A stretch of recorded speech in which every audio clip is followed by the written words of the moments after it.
Hi everybody, it's a typewriter. Its brother, AX-110. So I guess the price we sell is like 350 shekels. So that's about $100 for people in America. So it's an electric typewriter and it types.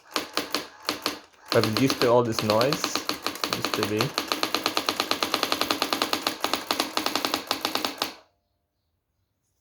So what we're used to the noise. It's old. It seems that you get used to this. This turns the page more up and down.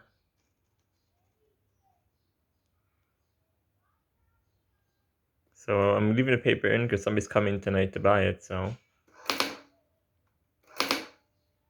they'll be able to see it how it works. Okay, have a good day.